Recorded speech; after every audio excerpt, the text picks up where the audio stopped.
Alhamdulillahi wa kafa. Wassalatu wassalamu ala rasulillahil mustafa wa ala alihi wa sahbihi wa man wafa. Amma ba'd, fa ya ibadallah, usi nafsi wa iyyakum bitaqwallahi faqad fazal muttaqun, fala tamutunna illa wa antum muslimun. Faqala ta'ala, ya ayyuhalladzina amanu taqullaha haqqa tuqatih wa la tamutunna illa wa antum muslimun. Saudariku sekalian dan pemirsa Akhir TV dimanapun Anda berada, alhamdulillah siang ini kita masih diberi kesempatan oleh Allah Subhanahu wa Ta'ala untuk bisa menunaikan ibadah di masjid ini dan dilanjutkan dengan mempelajari sebagian dari tuntunan syariat agama kita. Pertama, semoga pertemuan kita diberkahi oleh Allah Subhanahu wa Ta'ala dan semoga Allah memuliakan kita semua. Ya, dan saya selalu bermohon pada Allah Subhanahu wa Ta'ala dimanapun terdapat akhwat muslimah, saya bermohon kepada Allah semoga senantiasa diberikan kemuliaan seperti Rasulullah SAW menegaskan dalam salah satu hadisnya. Baik, saya memiliki seorang ibu, saya memiliki kakak perempuan, dan saya memiliki adik perempuan. Demikian ketika saya berhadapan dengan ibu atau akhwat seluruhnya, maka saya juga bermohon kepada Allah semoga setiap perempuan, baik itu ibunda saya atau ibu yang lainnya, kakak saya atau kakak saudari yang lainnya, adik saya atau adik bagi bapak ibu sekalian ataupun ibu yang ada di sini, semoga insya Allah kita semua dipertemukan di surga bertemu dengan Rasulullah SAW. Baik, tentunya masuk surga tidak cukup dengan amin. Baik, karena syarat masuk surga itu minimal ada dua. Kalimat surga pertama disebutkan dalam Al-Quran surah kedua Al-Baqarah ayat ke-25, paling kanan sebelah atas di mushaf. Wabashshiril ladzina amanu wa amilus salihat. Berikan kabar gembira kepada orang-orang yang beriman. Kalimat berimannya menggunakan kata alladzina. Ya, alladzina disebutkan 1080 kali dalam Al-Quran. Ini kelihatan ini? Belum saya tulis, bagaimana bisa kelihatan? Masya Allah. Hanya ibu sob muslimah yang belum saya tulis sudah kelihatan. Luar biasa. Baik, ini saya besarin ya. Deh.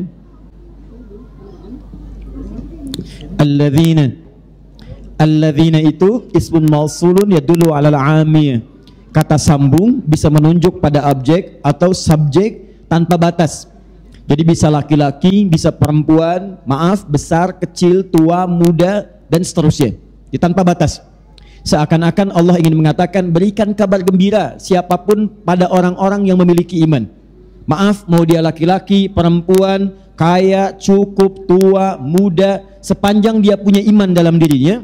Kemudian tiket yang keduanya wa amilus salihat.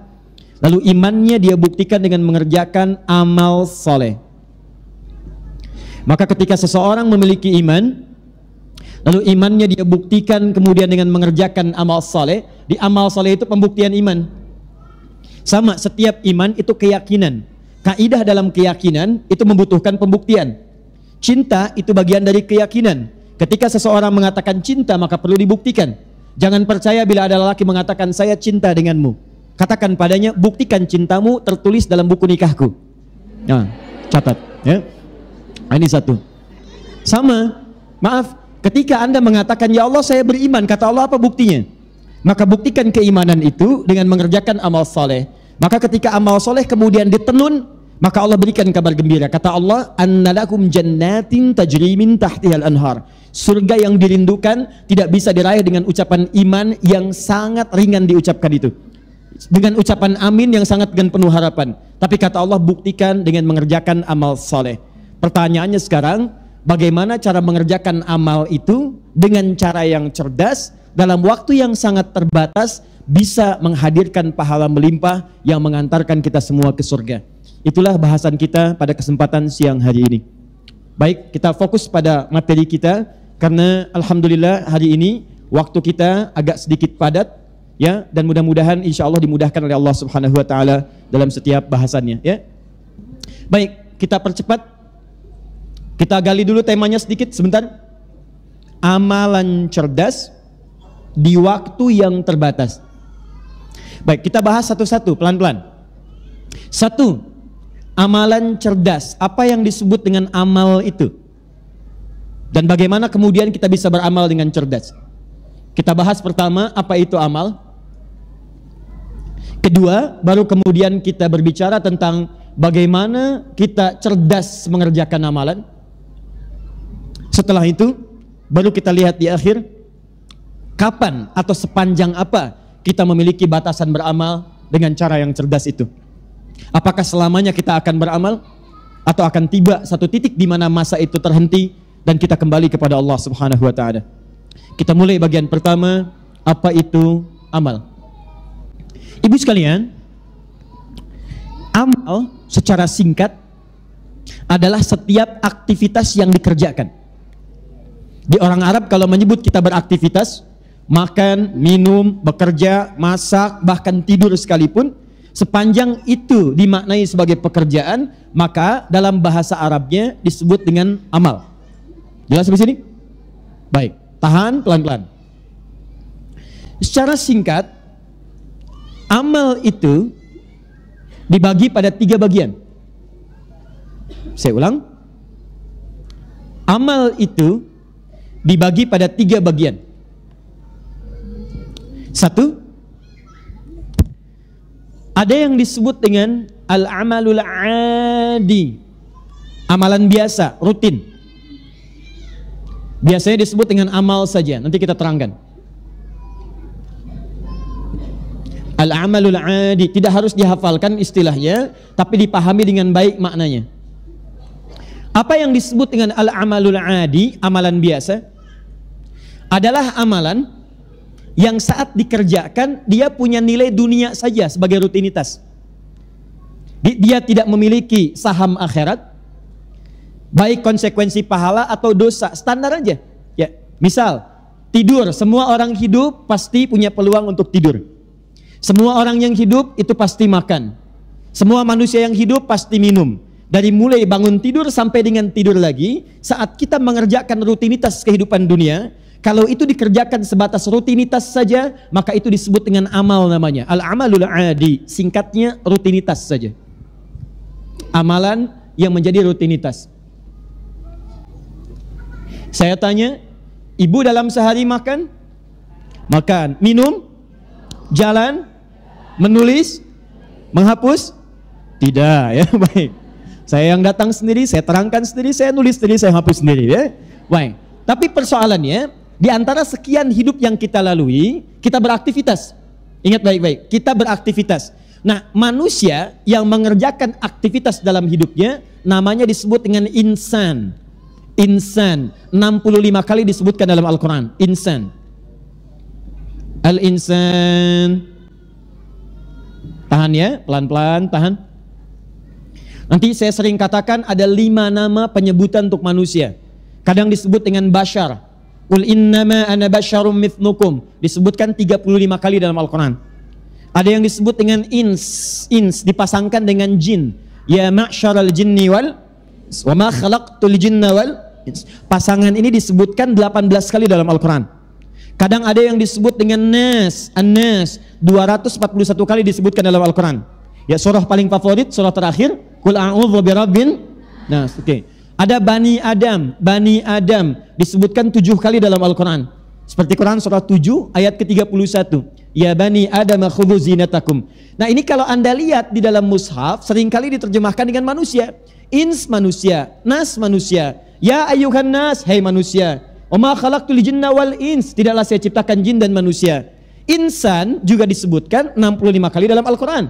Bahkan ada surah ke-76, surah Al-Insan. Hal ata 'alal insan Ar-Rahman 'allamal Qur'an khalaqal Iqra bismi rabbikal ladzi khalaqal, dan pasti diterjemahkan dengan manusia. Pertanyaannya, kalau terjemahannya sama, kenapa istilahnya mesti berbeda?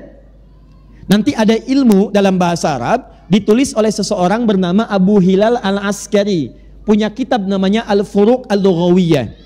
Kalau terjemahannya sama tapi ungkapannya berbeda, itu artinya ada penekanan makna yang tidak sama dalam setiap kata itu. Jadi ins beda dengan insan, tidak sama dengan anas, dan tidak serupa dengan Bani Adam, juga dengan bashar. Bocorannya gampang, bocorannya. Kalau atap saja bisa bocor, maka materi pun mungkin bisa disampaikan bocorannya. Baik, lihat baik-baik. Bashar tidak disebutkan bashar kecuali menyentuh aspek nafsu dalam diri manusia. Jadi kalau ibu sedang baca Al-Quran, menemukan kalimat bashar dalam Al-Quran, itu artinya, hati-hati, ibu sedang diajarkan bagaimana cara mengendalikan nafsu dalam kehidupan. Ya, secara cepat ya. Kalau Anda membaca tentang nas, misalnya ya ayyuhan nas, qul a'udzu birabbin nas, tidak disebutkan kalimat nas kecuali menunjuk pada sifat sosial manusia yang tidak bisa hidup sendirian. Karena itu ketika Anda menemukan kalimat nas, Allah nanti menjelaskan di dalamnya bagaimana bergaul dengan orang lain. Bagaimana misalnya mohon maaf berjumpa dengan yang sejenis atau yang beda pasangan. Bagaimana berta'aruf, bagaimana menjalin keluarga, itu nas kalimatnya. Kalau Anda mendapatkan misalnya Bani Adam, maka di situ menunjuk pada asal mula keturunan. Jadi kalau dicari, kita akan kembali kepada bapak yang sama, Adam alaihissalam. Karena itu mukjizat Nabi Muhammad SAW saat dilahirkan itu mukjizatnya tidak langsung Al-Quran. Mukjizatnya menunjukkan betapa jelas nasab Nabi sampai ke Nabi Adam alaihissalam. Untuk membedakan dengan manusia biasa. Manusia biasa seperti Adi Hidayat, lahir bapaknya ada, ibunya ada. Tapi nasabnya walaupun jelas ke Adam, belum tentu bisa digali sempurna. Nabi Muhammad tidak, sallallahu alaihi wasallam. Lahir, bapaknya sudah meninggal, sudah tidak ada, tapi nasabnya masih jelas sampai ke Adam alaihissalam. Ya, Muhammad bin Abdullah, bin Abdul Muttalib, bin Hashim, bin Abdul Manaf, bin Qusay, bin Murrah, bin Kilab, bin Ka'ab, bin Ghalib, bin Fihir, bin Malik, bin Nadar, bin Kinana, bin Khuzaimah, bin Mudrikah, bin Ilyas, bin Nizar, bin Mudar, bin Ma'ad, bin Adnan, bin Adri, bin Muqawwam, bin Nakhur, bin Tariq, bin Ya'rub, bin Yasjub, bin Nabit, bin Ismail alaihissalam, bin Ibrahim alaihissalam, bin Azar atau bin Nakhur, bin Abir, bin Kinan, bin Arfakhshad, bin Sam, bin Nuh alaihissalam, bin Mikhlail, Matushala, bin Kinan, bin Anwas, bin Sith, bin Adam alaihissalam. Jelas? Ayo ulangi. Okay. Nah, itu disebut dengan Bani Adam. Nah, kalau disebut dengan insan, hati-hati, insan, fokus. Di sini aspek bahasan kita. Manusia tidak dinamakan dengan insan kecuali di antara maknanya menunjuk pada aktivitas hariannya. Makhluk yang punya aktivitas. Makhluk yang punya pekerjaan selama 24 jam dari bangun tidur sampai tidur lagi. Jadi kalau ibu disebutkan dalam Al-Quran dengan nama insan, ini menunjukkan pada aktivitas hariannya. Persoalannya, ada orang yang hidup di dunia beraktivitas hanya untuk memenuhi kebutuhan dunia saja. Contoh, maaf ya, kalau kita makan misalnya, apa fungsi makanan? Menghilangkan lapar. Minum, apa fungsi minuman? Menghilangkan haus. Ada orang yang saat beraktivitas di dunia, makannya hanya untuk menghilangkan lapar saja. Minumnya hanya untuk menghilangkan haus saja. Maka kalau ada orang beraktivitas seperti ini, maka orang ini akan nyaman dalam kehidupan dunia, tapi persoalannya ketika dia meninggalkan dunia, dia tidak punya bekal untuk kehidupan berikutnya. Apa persoalannya? Persoalannya setiap manusia yang hidup di bumi disebut oleh Allah punya batas hidup. Batasnya disebut dengan ajal namanya. Quran surah ke-7 ayat 34. Quran surah 7 ayat 34. Fokus. Walikulli ummatin ajal. Setiap umat, bukan 1-2 orang saja, semuanya. Bernama manusia, perkumpulannya semua, sepanjang punya nyawa, kata Allah, fokus baik-baik, dia pasti punya batas kehidupan. Ajal itu batas kehidupan. Fa idza jaa ajaluhum, kalau tiba ajalnya, la yastakhiruna sa'ata wa la yastaqdimun. Maka dia tidak akan bisa milih, maaf, apa ingin dimajukan lebih cepat atau ingin diakhirkan, dilambatkan. Jadi orang yang bunuh diri itu tidak ada kerjaan. Kalau sudah waktunya tiba pasti meninggal. Ngapain kemudian mengeksekusi dirinya? Tidak ada kerjaan. Jadi kalau orang belajar tentang fikih kehidupan, dia mengerti setiap manusia punya ajal. Kalau sudah tiba waktunya, ibu sekalian, fokus baik-baik. Orang yang menjalani hidup sampai dengan menuju ajal, itu disebut dengan mayit namanya. Mayitun. Quran surah 39 ayat 30. Az-Zumar ayat 30 paling kiri sebelah bawah. Lihat ada tasdidnya. Mayit artinya orang yang pasti akan wafat, meninggalkan dunia. Jadi kalau ibu misalnya disebut oleh teman, kamu mayit ya? Nggak usah marah. Iya, sama dengan kamu. Ya, oke. Innaka mayyitun, Muhammad, kamu itu akan wafat. Wa innahum mayyitun, dan mereka pun sama akan wafat. Di setiap kita jangan merasa akan abadi di dunia ini. Tidak ada makhluk bernama manusia akan abadi dalam kehidupan dunianya. Jika Anda bukan yang meninggalkan dunia duluan, maka dunia yang akan meninggalkan Anda duluan. Nah, kemudian kalau mayitnya ini tasdid, diambil tasdidnya, dicabut, diambil. Ya. Siapa yang nyabut? Namanya malakul maut. Maut diambil dengan maut. Quran surah ketiga ayat 185. Kullu nafsin dha'iqatul maut. Setiap yang punya nafas, jiwa, pasti akan mendapati maut. Diambil nafasnya sehingga tak mampu bernafas lagi. Baik, siapa yang ngambil maut itu? Namanya malakul maut. Quran surah ke-32 ayat yang ke-11. Paling kiri sebelah bawah. Namanya malakul maut. Qul yatawaffakum malakul mautil ladzi wukkila bikum. Katakan Muhammad, setiap yang hidup itu akan diutus malakul maut, malaikat pembawa maut. Yatawaffakum, akan mewafatkannya. Karena itu ada istilah wafat, meninggalkan dunia. Kalau sudah kemudian tasdidnya diambil, nafasnya diambil, kemudian oleh maut, yang bawa malakul maut, maka berubah namanya dari mayit jadi maitun, tasdidnya hilang. Mim, ya, kemudian ta, tapi di atas huruf ya-nya jadi bulatan sukun begini. Maitun. Kalau yang ini belum meninggal, yang ini sudah meninggal. Ya, dulu ada namanya Yusuke Watanabe.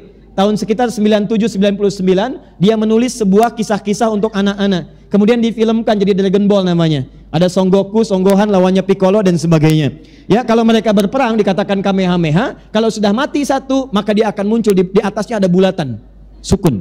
Ini nih. Ya, saya enggak suka nonton, cuma saya suka baca gitu ya, baca. Dulu ada Satya Baja Hitam, saya tahu. Ya, Kotaro Minami namanya, dia berubah jadi Satya Baja Hitam. RX, RX Bio, RX Robo. Ya, senjatanya pedang matahari, tendangannya tendangan maut, kemudian ya motornya belalang tempur. Kang Daan belum tentu tahu di belakang tuh. Ya, sini. Kembali sini kita belum sambungkan. Nah, yang ingin saya katakan bahwa setiap manusia itu kalau sudah diambil kemudian nafasnya, datang malakul maut berarti wafat dia. Kalau wafat artinya dia meninggalkan dunia dan berpindah ke alam lain. Karena itu diumumkanlah dari speaker masjid itu telah meninggal dunia, telah meninggal dunia. Apa itu meninggal dunia? Meninggalkan tempat hidupnya di dunia, berpindah kepada alam lain. Pertanyaannya, jika seorang manusia hanya bekerja, amal, beraktivitas untuk kepentingan dunianya, tidak pernah menyiapkan bekal untuk ke alam lainnya, maka besar kemungkinan dia akan makmur di alam dunia tapi nestapa di alam berikutnya. Pertanyaan saya, ibu pilih mana? Maaf ya, kaya dunia atau fakir akhirat, atau dibalik fakir dunia atau kaya akhirat? Pilih mana?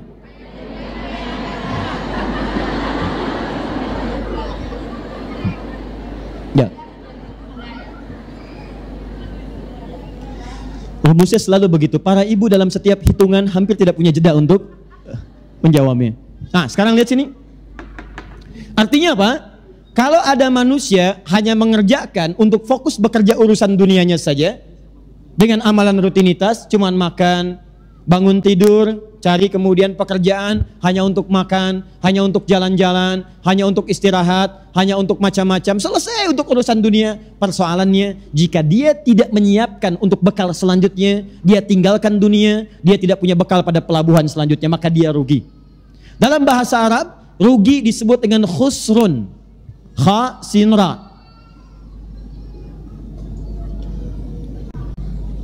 Baik, kalau kemudian, maaf ya, kalau kita ingin mengatakan orang itu kalau bekerja untuk dunia saja, tidak menyiapkan akhiratnya, maka dia akan benar-benar rugi dalam kehidupannya. Bukan rugi di dunia, tapi rugi di alam selanjutnya. Maka disebutkanlah manusia yang beraktivitas, tadi namanya apa? Insan. Lihat, insan. Allah berikan waktu untuk beraktivitas. Waktu beraktivitas disebut dengan asrun namanya, al-asr. Orang Arab mengatakan al-waqtul ladzi yu'asiruna fahuwa asrun. Setiap waktu yang kita lalui untuk beraktivitas disebut dengan asr namanya. Maka Allah turunkan surah ke-103 dengan namanya surah Al-Asr. Perhatikan baik-baik. Wal asr. Bukan innal ins, bukan innal bashar, bukan innan nas, bukan inna bani adam. Innal insan. Kenapa disebut insan? Ayo kembali ke rumus tadi. Tidak disebut insan kecuali menunjuk pada manusia yang beraktivitas. Maka cara menerjemahkannya, perhatikan mushafnya. Innal insana. Sungguh setiap manusia yang beraktivitas itu, dari bangun tidur sampai tidur lagi itu, la fi khus, la pasti, fi berada dalam, khus artinya apa tadi? Rugi, kerugian. Setiap manusia yang beraktivitas berpotensi rugi dalam beraktivitasnya. Rugi. Kalau semua aktivitasnya hanya dikerjakan untuk urusan dunianya.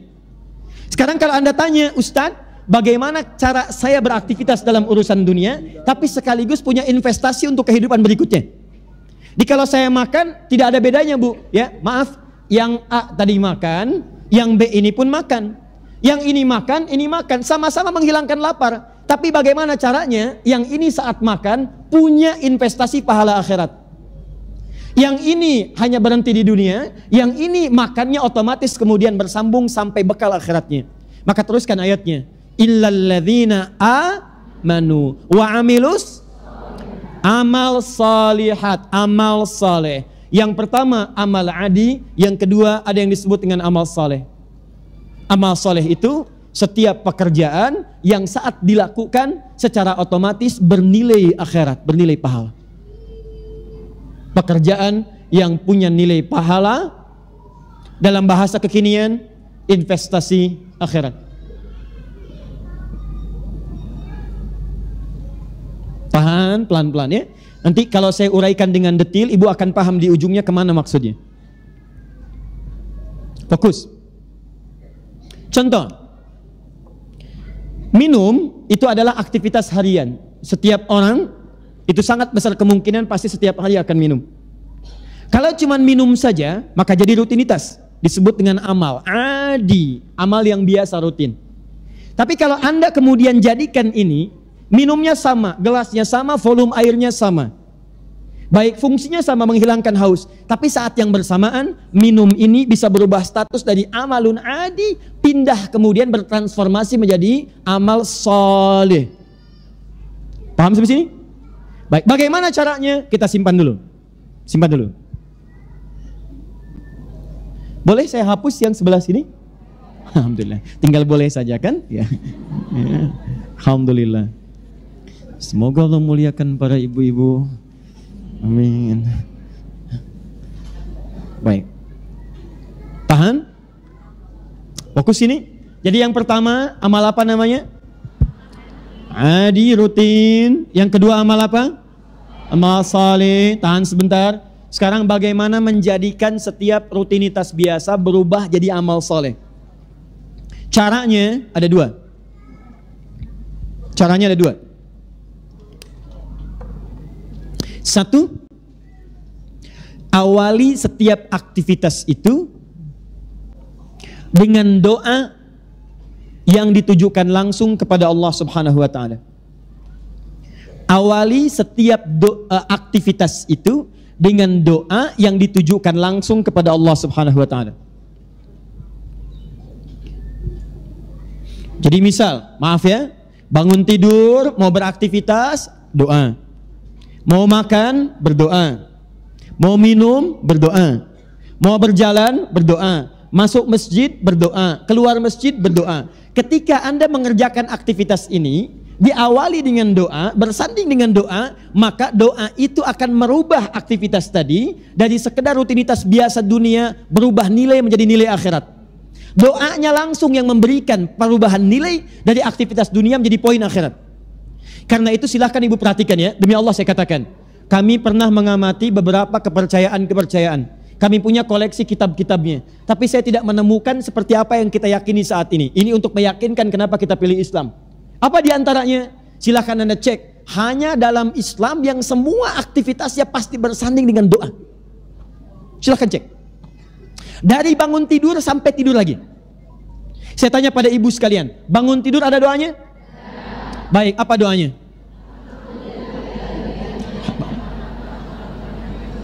Tahu dari mana? Baik, nggak ada di Al-Quran ya, di hadis ya. Di Al-Bukhari nomor hadis 181, riwayat Jundub bin Junada, dikenal dengan Abu Dzar Al-Ghifari. Adalah Nabi SAW jika bangun dari tidurnya, coba digabungkan dengan hadis riwayat Abu Daud nomor hadis 1369, riwayat Ibnu Abbas radhiyallahu taala anhuma. Jadi yang Abu Daud nomor hadis 1369 digabungkan dengan hadis riwayat Al-Bukhari. Ya. Ingat ya, pernah saya ajarkan kalau menyebut Al-Bukhari pakai al ya. Al, karena namanya bukan Bukhari, bukan Al-Bukhari. namanya Muhammad, punya bapak namanya Ismail, punya kakek namanya Ibrahim, kakek buyutnya Al-Mughirah, yang buyutnya Al-Bardizbah, tinggal kecamatan Ju'fa, Kabupaten Bukhara, Provinsi Khurasan, negara Uzbekistan sekarang. Nah, karena berasal dari Bukhara, maka untuk menunjuk pada daerah, rumusnya gampang. Tambahkan al di depannya dan akhirnya tutup dengan i. Kata Imam Al-Bukhari, saya berasal dari Bukhara. Dia katakan, ana Al-Bukhari. Ada Syekh Nawawi dari Banten, ana Nawawi Al-Bantani. Syekh Yasin dari Padang, Syekh Yasin Al-Padangi. Syekh Abdul Somad dari Palembang, mufti dulu, Syekh Abdul Somad Al-Palembangi. Boleh. Syekh Ahmad Khatib dari Minangkabau, Syekh Ahmad Khatib Al-Minangkabawi. Ya, Kang Daan dari Bandung, Jawa Barat, Kang Daan Al-Bandungi, Jawa Barati. Boleh. Sah.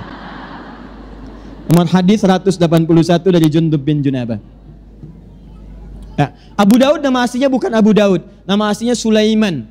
Dari Sijistan dikenal dengan Sulaiman As-Sijistani. Hafal hadis 500.000 hadis.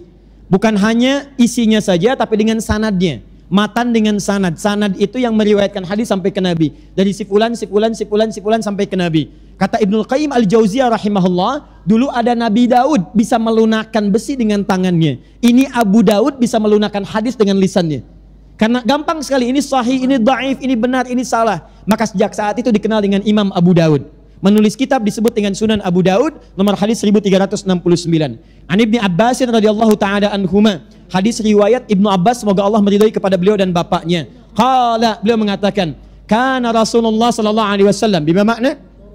Adalah kebiasaan Rasulullah sallallahu alaihi wasallam, idza staiqadha min naumihi, jika bangun dari tidurnya, fajalasa. Beliau duduk terlebih dahulu. Duduk dulu. Wa masaha biyadihi min athari naumihi, kemudian menghapus bekas ngantuknya. Setelah itu faqara'a khawatima surah Ali Imran. Beliau membaca 10-11 ayat terakhir di surah Ali Imran.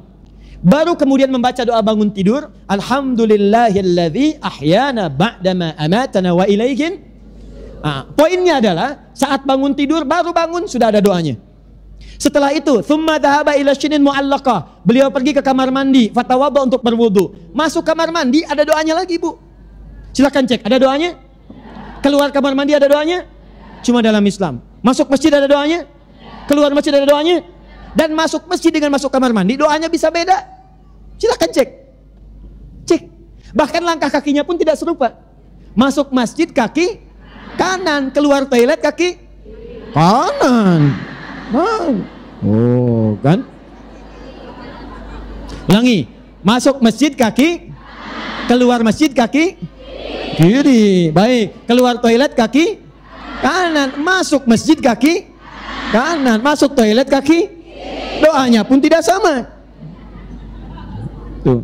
Makan ada doanya, minum ada doanya. Pertanyaannya, Ustadz, apa faidah manfaat dari doa itu? Lihat sini. Orang yang minum tidak berdoa pun, maka minumannya akan menghilangkan haus, tidak ada bedanya. Tapi ketika Anda katakan dengan doa misalnya, baca doanya begitu diminum, doa itu akan merubah aktivitas minum, bukan sekedar rutinitas, tapi bernilai pahala akhirat. Dituliskanlah kemudian. Pekerjaan yang dikerjakan dengan doa itu disebut dengan amal soleh. Pahalanya disebut dengan hasanah. Karena itu setiap yang mengerjakan satu kebaikan, dia punya 10 kali lipat nilai hasanah. Buka Quran surah ke-6 ayat 160. Quran surah ke-6 ayat 160. Man jaa'a bil hasanati falahu asyru amthaliha. Siapa yang mengerjakan perbuatan yang melahirkan satu hasanah, minum, baca doa, maka dia bernilai hasanah, punya kebaikan. Maka ketika Anda minum, izin, fokus, diminum misalnya, saat Anda minum itu menyebut kemudian doanya, maka dituliskan langsung asyra hasanat, 10 nilai akhiratnya. Kalau si A cuma minum saja, A minum, tidak baca doa, dunianya dapat, hilang hausnya, tapi akhiratnya tidak ada. Anda berdoa, begitu berdoa, dunianya dapat, hilang hausnya, dituliskan 10 kebaikan pahala akhirat. Karena itu, kita selalu bermohon kepada Allah agar dunianya melahirkan pahala kebaikan, akhiratnya dapat. Jadi dunianya hasanah, akhiratnya hasanah. Bahkan ibu punya doa khusus untuk memohon kepada Allah mendapatkan dunia hasanah dan akhiratnya hasanah. Doa apa namanya? Rabbana atina fid dunya wa fil akhirati wa qina. Baik, itu ada dalam Al-Quran surah kedua Al-Baqarah ayat 201, paling kanan sebelah bawah. Quran surah kedua ayat 201. Bahkan untuk menguatkan doa itu ibu punya istilah sendiri. Apa nama doanya? Sapu jagat. Bayangkan, dan orang Arab pun tidak pernah tahu makna itu. Silakan tanya orang Arab, tadi sapu jagat? Orang kita luar biasa. Ada doa sapu jagat, ada doa sapu nggak ada jagatnya, ada doa jagat nggak ada sapunya. Sini, 2. Fokus, tahan sebentar. Ini kita baru pengantar ya, baru mukadimah, kita belum masuk pada bahasan. 2. Kalau tidak mengetahui doanya, maka hadisnya mengatakan cukup sertakan nama Allah di dalamnya. Perhatikan kalimatnya.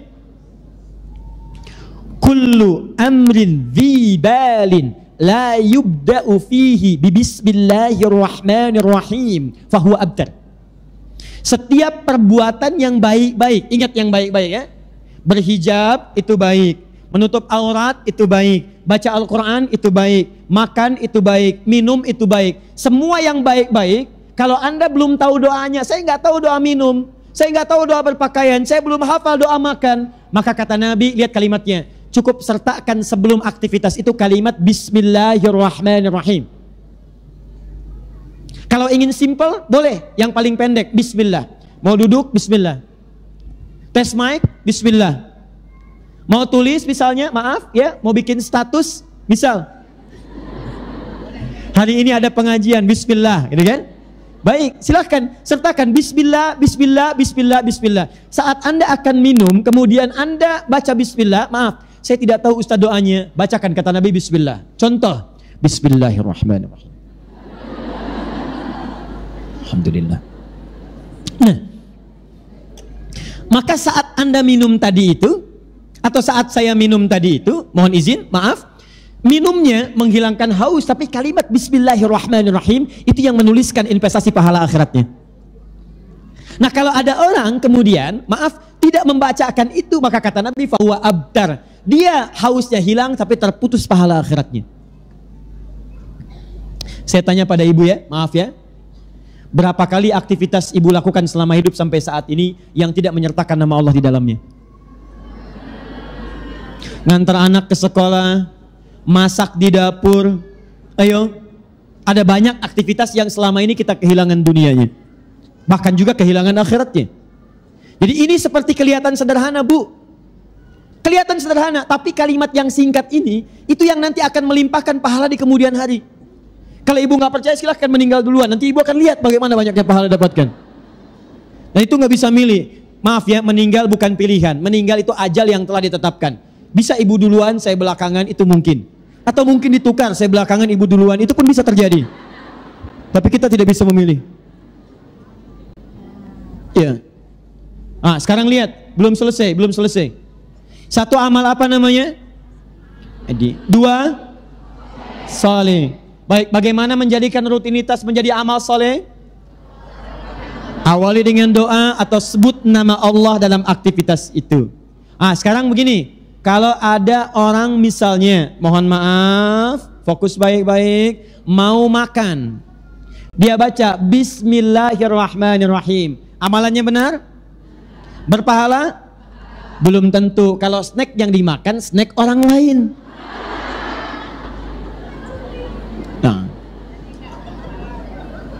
Maka ini memunculkan amalan yang ketiga, namanya amal salah. Bahasa Al-Qurannya disebut dengan su, namanya, jamaknya disebut dengan sayyiat. Jadi ada 3 ya, awas, karena kan kita bicara amal cerdas di waktu terbatas. Ketahui dulu amal itu apa. Kalau tidak tahu amal itu apa, bagaimana kita bisa cerdas menggunakan amalan? Tahan. Berarti ada amal rutin, adi, ada amal saleh, ada amal salah. Ingat baik-baik ya, ingat baik-baik. Kalau amalan yang pertama hanya bermanfaat dunia. Amalan yang tengah-tengah ini dunia akhirat. Tapi kalau Anda mencoba mengerjakan yang terakhir yang ini, maka Anda dijamin rugi langsung dunia akhirat. Saya ulang ya. Yang ini untung dunia, rugi akhirat. Yang ini untung dunia, untung akhirat. Yang ini rugi dunia, rugi akhirat. Jadi kalau ada orang yang mencoba bergeser pada amalan-amalan yang salah, maaf sekali, makan itu baik, jadi pahala. Tapi cara makannya dengan cara yang salah, hartanya diperoleh dengan cara yang tidak benar. Suami bekerja di tempat yang tidak benar, dengan cara yang tidak benar. Istri bahkan memberikan motivasi itu. Maka yang paling bahaya adalah dunianya akan nestapa, akhiratnya pasti menderita. Nah sekarang kita simpan para ibu sekalian, yang ini kita coret dulu. Yang ini kita tepikan dulu, yang ini kita akan bahas. Pertanyaan terbesarnya, Ustadz, kalau saya ingin mengerjakan amal saleh dengan batas usia yang sekarang, tak mungkin kembali kepada sebelumnya. Sudah lewat saya beraktivitas, tidak sering bersandingkan dengan bismillah. Jarang saya ucapkan doa. Saya merasa mungkin banyak pahala yang hilang. Sekarang saya akan menyusul semua pahala-pahala tadi. Bagaimana secara cerdas saya menyiapkan amalan ke depan, yang saat saya kerjakan, saya bisa mengumpulkan pahala untuk menutup yang lalu-lalu. Itulah yang kita akan turunkan, amalan cerdas seperti apa yang saat dikerjakan pahalanya begitu melimpah. Jelas di sini? Belum saya terangkan. Bagaimana bisa jelas? Belum. Saya terangkan dulu baru jelas. Ya, baik. Ibu ini luar biasa ya. Belum saya tulis sudah kelihatan. Belum saya terangkan sudah jelas. Kenapa saya ada di sini? Luar biasa. Baik, bismillah. Fokus. Yuk kita turunkan. Sekarang kita akan beramal saleh yang cerdas.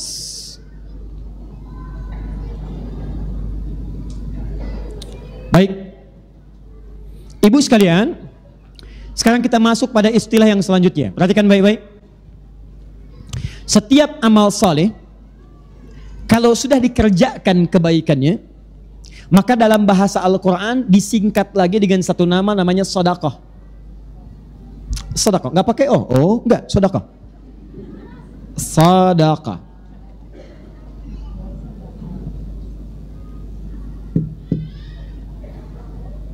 Jadi amal soleh jenis apapun, kalau Anda mulai kerjakan detailnya, maka namanya akan dirubah menjadi sedekah. Sedekah itu kalau dalam bahasa fikih, kullu ma'rufin sedekah. Setiap pekerjaan yang bernilai baik dalam urusan-urusan dunia ataupun akhirat, itu disebut dengan apa?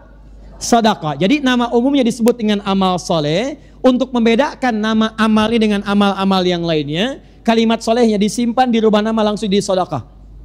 Karena itu ketika Allah meminta kita untuk mengeluarkan zakat, maka zakat disebut dengan sedekah.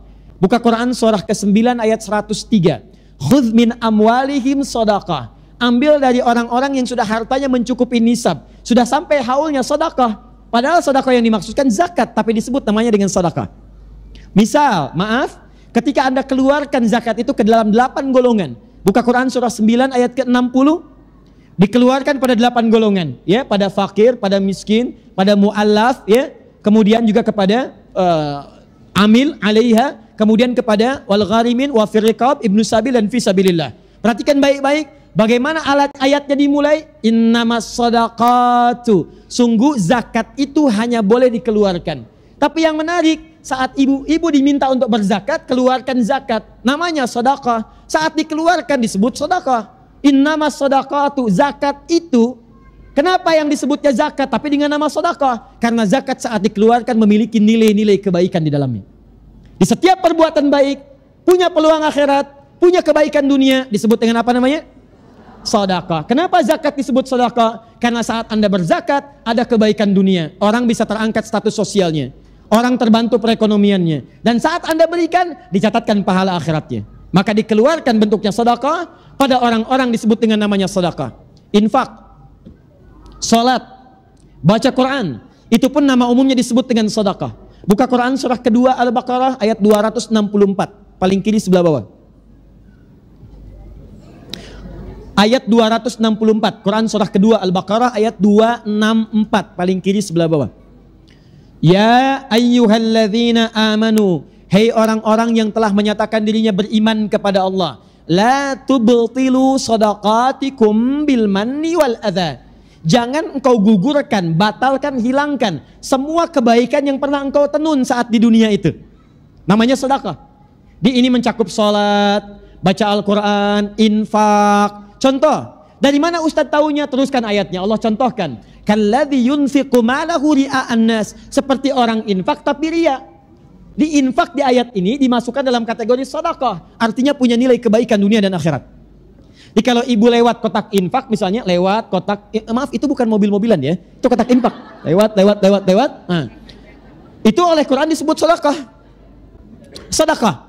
Apa itu sedekah? Dia punya nilai kebaikan dunia dan akhiratnya. Paham sampai sini? Nah kata Al-Quran, saat Anda mengerjakan semua kebaikan itu, sholat itu baik, infak itu baik, semua namanya disebut dengan apa namanya? Nah sekarang pertanyaannya, Ustadz, kalau saya selama hidup ingin memperbanyak sedekah, bagaimana cara cerdasnya? Dengan modal yang sekecil-kecilnya, tapi bisa melimpahkan pahala yang sebanyak-banyaknya.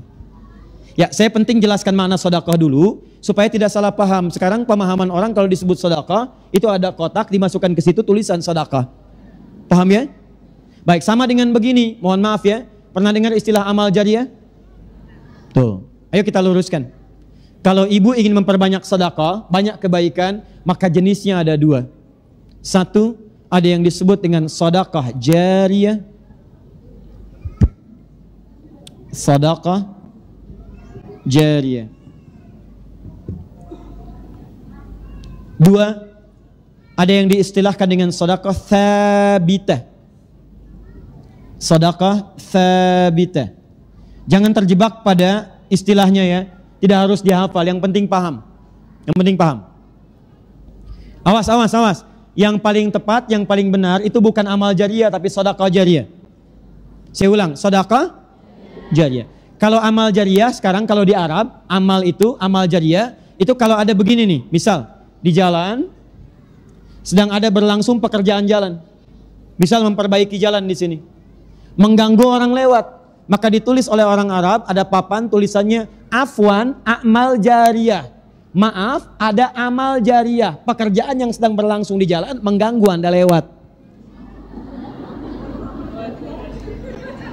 Nah, sekarang di Arab begitu. Makanya nggak apa-apa kalau Anda sedang ada di bis, tiba-tiba naik ke atas, bawa tulisan amal jariah dan dibuka dengan kata mohon maaf mengganggu. Memang. Misal ya, contoh, tahan. Jadi yang benar apa? Ya, baik. Sebetulnya secara bahasa itu sah-sah saja. Tapi kalau ingin dikembalikan kepada pengertian syariat yang benar dengan makna yang baik, maka keluarkan nama sedekah jariah. Apa itu sedekah jariah? Sedekah jariah itu adalah pekerjaan atau ibadah yang saat dikerjakan pahalanya tetap mengalir sampai tidak dibatasi dengan kematian. Saya ulang. Pekerjaan atau ibadah yang saat itu dikerjakan maka pahalanya akan terus mengalir dan tidak dibatasi dengan kematian. Jadi kalau maaf sekali lagi, kalau ibu pun telah wafat, pahala dari pekerjaan ini tetap mengalir kepada ibu. Padahal amalnya sudah selesai. Adapun yang kedua disebut dengan sedekah tsabitah. Ini adalah pekerjaan atau ibadah yang saat dikerjakan, saat itulah pahalanya diberikan. Jadi kalau ibu sudah meninggal, pahalanya nggak ada lagi. Atau jangankan meninggal, kalau sudah selesai dikerjakan, pahala diberikan, sudah selesai sampai situ. Tsabitah artinya tetap berhenti di situ. Jariah artinya mengalir. Ya, ada seorang pakar bahasa menuliskan dasar-dasar bahasa Arab, dia beri nama Al-Jurumiyah. Kenapa diberi nama dengan Jurumiyah? Karena saat beliau menulis itu, ini ulama dulu Bu ya, belum ada mesin tik, belum ada komputer. Beliau tulis dengan tangannya sendiri, menggunakan tinta. Setelah selesai dituliskan, beliau pergi kemudian ke sisi sebuah sungai. Beliau lemparkan kemudian tulisannya itu. Beliau katakan, ya Allah, kalau tulisan ini bermanfaat di kemudian hari, maka mohon ya Allah, sungainya boleh mengalir tapi tintanya jangan luntur. Tapi kalau tulisan ini tidak bermanfaat, ya Allah, maka lunturkan dengan mengalirnya sungai, mengalirnya air sungai. Maka dilemparkan tulisannya itu, beliau katakan jarmiyah. Ayo air mengalir. Maka Masya Allah, mohon maaf ibu sekalian, teman-teman sekalian, begitu airnya mengalir di sungai, ternyata tulisannya tetap bertahan. Padahal ditulis dengan tinta biasa, tulisannya bertahan. Sampai sekarang tulisan itu jadi buku dikenal dengan Jurumiyah. Diajarkan di pesantren-pesantren untuk tingkat dasar. Al-kalamu huwa lafdul murakkabul mufidu bil wad'i wa aqsamu thalathatun ismun wa fi'lun wa harfun wa amal ismu wa kalimatun dalat ala ma'nan fi maqtiya wa lam tutaran bi zamanin wad'an. Itulah jurumiyah. Nanti naik ke Emriti, naik ke Alfiyah. Alfiyah lebih tinggi lagi 1002 bait. Kalamuna lafdun mufidun kastaqim wasmun wa fi'lun thumma harfunil kalim wahiduhu kalimatun wal qawlu am wa kalimatun biha kalamun qad yu'am bil jarri wat tanwini wan nida wa al wa musadin lis bitamizun hasal bi fa fa'alti atau if'ali wa nunik balana fi'lun yanjali. Itu naik ke Alfiyah. Ya. Saya hanya ingin mengatakan begini, kalau bisa ayo ajarkan anak-anak itu dunia dapat tapi akhirat jangan ketinggalan. Silakan ajarkan. Saya apa saja saya baca. Saya nggak pernah main-main musik itu, saya nggak pernah. Tapi saya hafal teori-teorinya. CDF, GABC, GABC, DFIS, G, DFIS, G, ABCIS, D, ABCIS, D, FIS, GIS A, FIS, GIS A, BCIS, DIS E, BCIS, DIS E, FIS, GIS, AIS B, FIS, AIS B, CIS, AIS PIS, CIS, AIS PIS, GIS, AIS BIS, CIS. Hafal saya. Tapi saya nggak suka main-main seperti itu. Cuma saya baca untuk menerangkan ini loh maknanya seperti ini seperti ini. Kalau Anda bisa arahkan ke Quran, kenapa mengambil yang lain? Ya. Nah ini, fokus ini. Yang pertama namanya sedekah apa? Yang kedua apa? Saya cek sebentar. Kalau pahalanya terus mengalir sampai saat kita wafat pahalanya datang disebut apa? Kalau pahalanya diberikan begitu saja tidak mengalir sampai wafat disebut apa? Nah, kalau Anda ingin cerdas dalam beramal, walaupun kita telah wafat investasinya masih ada, maka coba pilih-pilih kalau ingin beramal, kalau ada sedekah jariyah, maka utamakan yang jariyah, akhirkan yang sabitah. Paham? Contoh. Ibu punya uang 50.000. Modalnya 50.000. Tahan pelan-pelan. Ada dua pilihan. Pilihan pertama, uang itu saya sedekahkan, saya berikan kepada seseorang dalam bentuk makanan. Saya belikan makan. Yang kedua, saya belikan mushaf, saya hadiahkan kepada penghafal Quran. Saya tidak simpan di masjid, karena saat saya simpan di masjid belum tentu ada orang untuk membacanya, walaupun dia baca, misal. Ya boleh silahkan simpan di masjid atau dimanapun. Tapi kalau ingin cara paling cerdas, berikan kepada penghafal Quran. Sama, modalnya sama, modalnya 50.000. Satu 50.000, yang kedua pun 50.000. Ini saya berikan dalam bentuk makanan.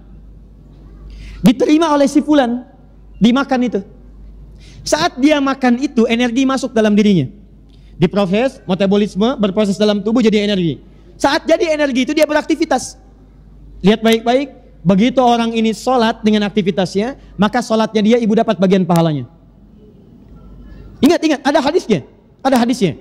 Kita misal ambil hadis riwayat Muslim, nomor hadis 1402 dengan nomor hadis 1300 atau 1897.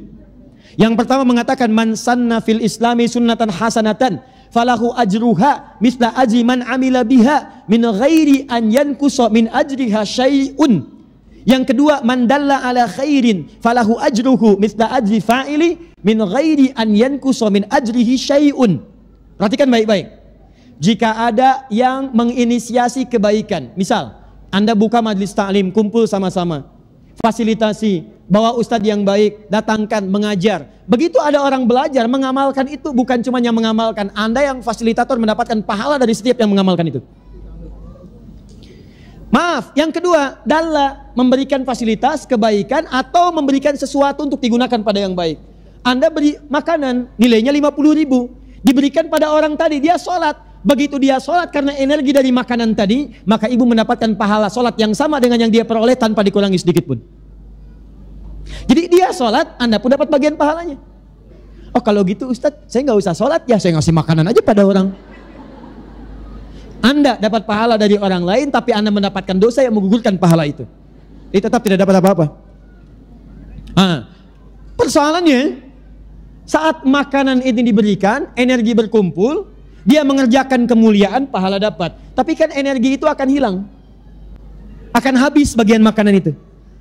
Kalau itu habis, maka selesailah kemudian pahala ibu di situ.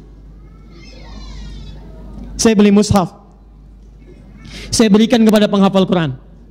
Saya mau tanya pada ibu sekalian, perhatikan baik-baik. Kalau ada orang baca Al-Quran, satu hurufnya berapa? Tahu dari mana? At-Tirmidzi nomor hadis 2910. At-Tirmidzi nomor hadis 2910. 29110. Lihat sini.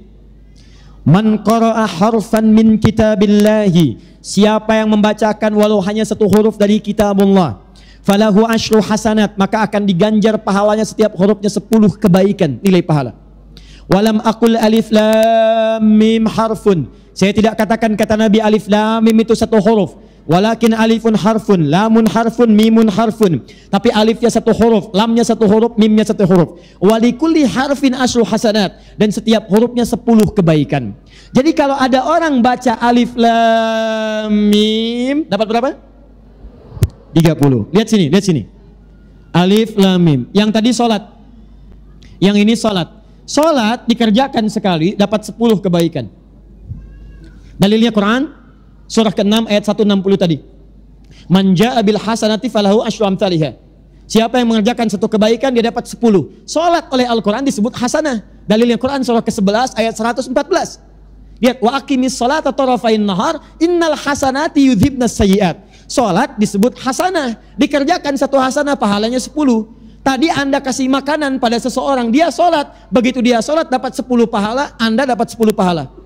Anda berikan 50.000 itu, belikan mushaf, berikan pada penghafal Quran. Perhatikan baik-baik, penghafal Quran saat membacakan Qurannya alif lam mim, baru alif lam mim sudah dapat 30. Banyak mana 10 dengan 30? 30. Dan dahsyatnya hampir mustahil ada pembaca Al-Quran cuman baca Quran satu ayat atau bahkan satu huruf, gak ada. Gak ada. Saya belum pernah dengar ada penghafal Quran baca Al-Quran cuman sehuruf.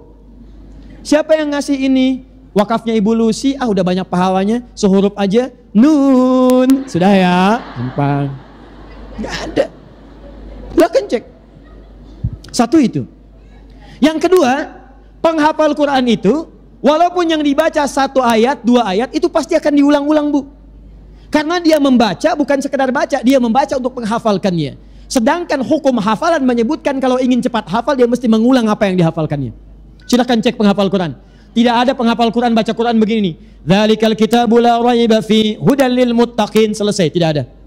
Yang ada dzalikal kitabu la raiba fi dzalikal kitabu la raiba fi hudal lil muttaqin dzalikal kitabu la raiba fi hudal lil muttaqin dzalikal kitabu la raiba fi hudal lil muttaqin. Berapa huruf? Modalnya 50.000, tapi pahalanya luar biasa. Belum selesai. Sekarang misalnya ibu yang mewakafkan mushaf itu meninggal, mushafnya masih ada, dipakai lagi oleh orang lain, dipakai lagi. Allahu Akbar, sepanjang mushaf itu masih ada, pahalanya mengalir untuk ibu.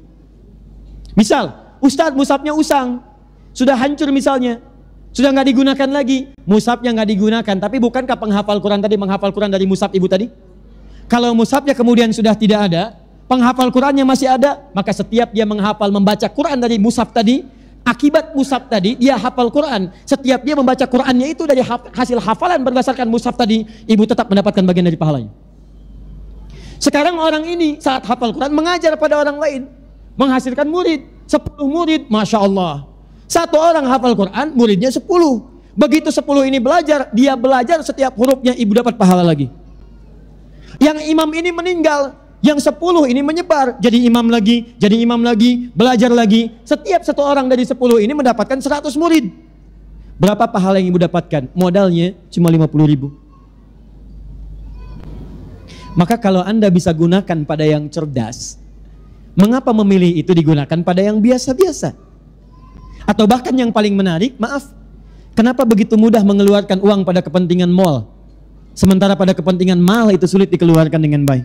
Zakat mal luar biasa, zakat mal ditahan-tahan. Silakan bandingkan. Anda ke mal kalau belanja 50.000 rasanya malu. Infak 50.000 kebanyakan. Cek. Ya. Saya suka bingung saya. Ada orang pengen masuk surga tapi ketinggalan pahala surga nggak diambil. Kalau ketinggalan dunia dikejar-kejar. Ibu punya handphone nih. Maaf ya.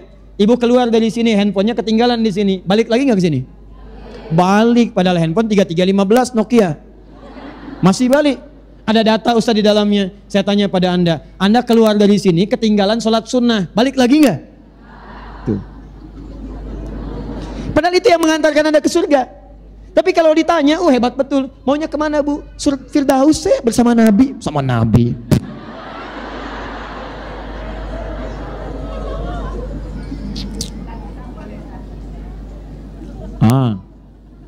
Paham insyaallah? Baik, jadi satu, apa saja amalan cerdas yang melahirkan pahala tanpa batas? Satu, tahan sebentar, tahan ya. Satu, interaksi dengan Al-Quran. Dengan bahasa yang lebih umum, interaksi dengan Al-Quran.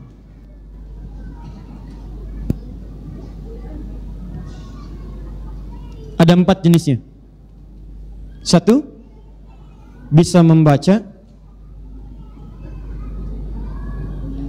Dua, bisa memahami. Ketiga, bisa menghafal. Keempat, bisa memfasilitasi orang lain untuk bisa mewujudkan 3 hal ini. Memfasilitasi.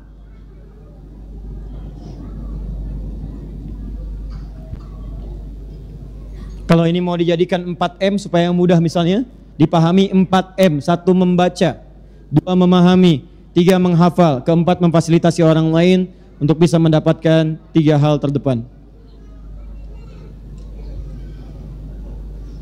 Fokus. Ibu baca misalnya amalan pertama, Anda mulai belajar, walaupun gak apa-apa, terbata-bata gak apa-apa. Ya, mau terbata-bata, tersemen-semen, ya, tergenteng-genteng, gak ada masalah. Pokoknya Anda mulai. Dan itu sangat diapresiasi. Kalau Anda memulai dengan terbata-bata, bahkan pahalanya 2 kali lipat. Ya, hadisnya di At-Tirmidzi, nomor hadis 2920. Walladzi yatata'ta wa huwa 'alaihi syaqqun falahu ajran. Orang yang memulai baca Al-Quran walaupun terbata-bata, maka oleh Allah akan diberikan 2 kali pahala lipat, 2 kali lipat pahala orang yang lancar. 2 kali lipat. Jadi kalau yang lancar alif lam mim 30. Yang tidak lancar alif lam mim 2 kali lipat dari yang lancar. Oh kalau gitu saya nggak lancar aja Ustaz ya. Maksudnya diapresiasi dengan keinginannya untuk berjuang bisa membaca dengan baik. Adapun yang sudah lancar dapat sekali pahala tapi hidupnya akan disertai oleh malaikat. Ma'asyafaratil kiramil bararah. Tahan. Ibu, saya kasih amalan ya, kita praktek ya. Siap praktek insya Allah? Saya tidak ingin hanya menyampaikan sesuatu tapi ibu tidak komitmen mengamalkannya. Kalau seperti itu saya tidak senang untuk datang kembali. Jadi apa yang saya ajarkan, ibu tuliskan, lalu buat tabel untuk amalan, kemudian dipraktekkan. Siap insya Allah? Baik, sekarang saya berikan contoh prakteknya. Lihat sini. Membaca. Sekarang hari apa? Sabtu. Besok hari apa? Baik, hari Ahad ya. Ya, kalau hari Minggu untuk turut ayah ke kota ya. Ini hari Ahad. Naik delman silakan hari Minggu ya. Ini hari Ahad. Ya. Naik delman istimewa, aku duduk di depan. Tuh kan salah lagi. Maka muka ayah didudukin. Sini. Bukan apa sebetulnya. Sini lihat. Besok hari apa? Ahad. Masya Allah. Besok saya akan mulai. Cara mulainya bagaimana? Ibu pasang target dulu. Dari sekarang ibu bikin kolom. Kolom bacaan, tabel bacaan Al-Quran. Baca, sini. Ada buku bu. Maaf saya tahu insya Allah ibu cerdas, ibu baik. Tapi kalau ingin terukur, buat tabel seperti ini, gak apa-apa. Harinya misalnya, Ahad, Senin, Selasa, Rabu, dan seterusnya. Keterangan, baca atau tidak. Kalau baca, ibu checklist begini. Kalau tidak, seperti ini garis. Kalau tidak, kasih keterangan, tanda tanya, kasih keterangan. Kamu kenapa tidak baca? Emang pahala kamu sudah banyak ya? Emang kamu sudah ahli Firdaus ya? Apa kamu malu dengan anak-anak kecil yang itu? Matanya nggak bisa lihat tapi sudah hafal Quran. Kamu sudah bisa lihat, usia sudah sepuh, masih mengharap surga, surga Firdaus, sampai sekarang kamu baca. Kamu siapa? Tulis. Jelas? Tahan sini. Target. Pasang targetnya mulai dari sekarang. Setiap hari misalnya paling minimal saya baca 10 ayat. 10 ayat bisa, paling minimal. Jangan banyak-banyak dulu ya, ingat memulai sesuatu yang belum biasa, jangan langsung punya keinginan mengerjakan dengan banyak. Awas, setan kadang selalu menipu. Tugas setan itu memperdayai. Kadang-kadang dibuat banyak, memulai banyak, kesananya bosan, capek duluan. Sama dengan orang gak pernah tahajud. Dia bersemangat, aku akan berusaha. Bangun dari jam 2, kemudian sholat tahajud, langsung 11 rakaat. Capek, tiduran lagi. Tidur jam 3, bangun jam 9. Nah, lihat sini. Berapa tadi sehari? 10 ayat. 10 ayat gak banyak, Bu. 1 ayat gak nyampe 1 menit. Ibu investasi untuk akhirat ya. Kalau dunia aja banyak investasinya, cek tabungan ibu lah. Berapa tabungan ini, berapa tabungan itu, berapa depositnya, berapa macam-macamnya. Pertanyaan saya, apakah tabungan itu mengantarkan Anda pada kemuliaan akhirat atau tidak? Sekarang buat tabungan akhirat Anda. Kalau sudah paham tidak, kenapa nggak disiapkan sekarang? Kalau ingin termotivasi, bikin komunitas. Ayo dibuat komunitas yang baik. Sekarang kami insya Allah nanti di bulan ini pertengahan akan sudah di launching, akan membuka kelas-kelas langsung. Ada kelas bacaan, kelas pemahaman, kelas hafalan, ada kelas pendalaman, ada kelas ibu rumah tangga, nanti menurunkan ayat-ayat Quran tentang peran ibu dalam kehidupan. Ada kelas pengusaha, ada kelas dokter dan semacamnya. Jadi kita harapkan nanti ada dokter yang ahli Quran, ada pengusaha yang ahli Quran, ada ibu yang ahli Quran. Nah sekarang mulai dengan bacaan dulu, Bu. 1 hari 10. Terus sampai dengan sebulan. Kalau bisa bikin komunitas, ingatkan. Ya, ukhti, ayo bidadari surga, baca dong sekarang. Ayo jangan malu, ayo jangan kalah sama yang kecil-kecil. Ayo kita baca. Pasang status, ayo siapa yang sudah baca hari ini? Siapa yang mau mulai hari ini? Siapa yang sudah sampai pada surat kita, surat perempuan? Oh, aku masih di Al-Baqarah, aku masih di Ali Imran. Kamu sampai mana? Aku di Al-Fatihah. Gak apa-apa. Ya.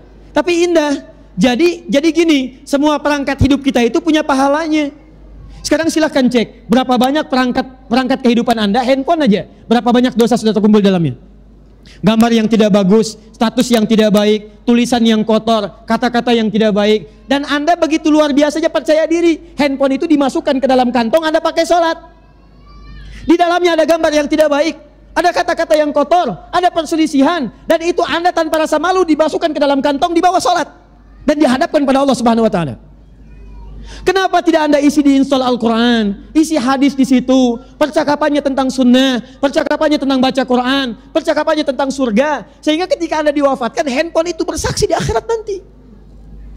Kita butuh handphone yang misqala dzarratin khairan yarah, bukan misqal yang syarran yarah. Halo? Oh, di sini ya. Kemarin ada kejadian musibah pesawat yang jatuh itu, JT610. Di dalamnya ada seorang saudari kita muslimah namanya Mbak Maria Ulfa. Beliau mempraktekkan rumus seperti ini. Targetnya dalam sepekan 1 juz. Di kalau 1 juz pertama itu 141 ayat Al-Baqarah tanpa Al-Fatihah 7 ayat, berarti 148. 148 kemudian dibagi 7. Seharinya ketemu angkanya. Di sehari sekian ayat, sehari sekian ayat, 1 juz. Anda tahu apa yang terjadi? Begitu beliau mengejar kepentingan akhiratnya, Allah begitu merindukannya. Ajalmu tiba hari ini, pulang. Dan ajalnya ditutup dengan hataman bacaan 1 juz Qurannya. Saat orang lain duduk di ruang tunggu, ada yang cipika-cipiki pasang status, ada yang foto, ada yang ini itu, beliau sibuk membaca Al-Quran, menghatamkan program 1 juznya. Begitu selesai, beliau kemudian bikin laporan, saya selesai 1 juz. Langkahnya mantap ke dalam pesawat itu yang mengantarkan kepada kepulangan terakhir yang di Allah Subhanahu wa Ta'ala. Manusia berkata, tetap tinggal di sini. Allah katakan, saya sudah merindukannya. Ya ayyuhatuhan nafsul mutmainnah, irji'i ila rabbiki radiyatan mardiyah, fadkhuli fi ibadi wadkhuli jannati. Dan pulanglah ia menghadap pada Allah Subhanahu wa Ta'ala. Saya cuma pengen tanya, waktu nanti ibu akan wafat berada di mana? Dan jangan pernah Anda wafat dalam keadaan sedang berbuat maksiat. Makanya kalau ibu terfikir berbuat maksiat, bayangkan saya itu akan wafat. Menulis yang buruk tentang orang lain, bayangkan kalau saya tulis ini saya wafat bagaimana? Nonton acara yang tidak baik, ada gibah, ada gosip, ada macam-macam, bayangkan kalau Anda diwafatkan pada saat itu bagaimana? Tiap pekan ikut pengajian, tiap pekan baca Al-Quran, tapi wafat dalam keadaan maksiat, apa tidak malu di hadapan Allah Subhanahu wa Ta'ala? Komitmen, saya tidak Ustaz. saya tidak akan mengulangi itu. Insya Allah, saya komitmen. Bagus. Tidak seperti ibu itu tuh Ustaz, dia tidak baik sebetulnya. Sudah, sini ya. Paham ya? Baik, siap insya Allah? Baik, SAP Muslimah ada berapa jumlah anggota kelompoknya? Banyak. Baik, berapa kurang lebih? Nanti saya tanya panitianya ya. Saya pernah kasih hadiah mushaf belum? Belum? Ya. Berapa jumlahnya?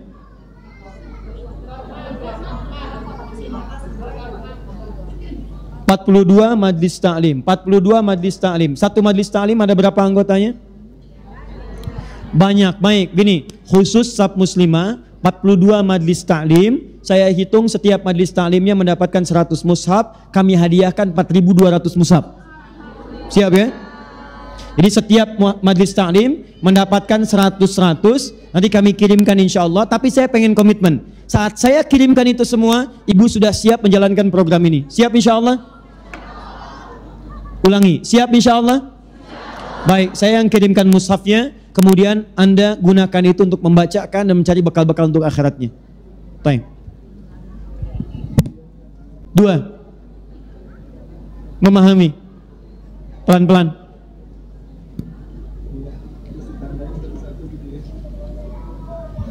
Saya tanya pada ibu, kalau orang membaca dengan memahami banyak mana pahalanya? Tahu dari mana? Lihat sini. Orang yang memahami dengan membaca, maka akan lebih tinggi orang yang memahami dibandingkan sekedar membaca. Orang yang membaca, sekedar baca saja. Orang yang memahami, pasti dia baca. Kemudian dari pemahamannya itu akan diberikan pahala tambahan, Bu. Apa pahala tambahannya? Kita baca hadisnya di hadis Muslim. Perhatikan kalimatnya.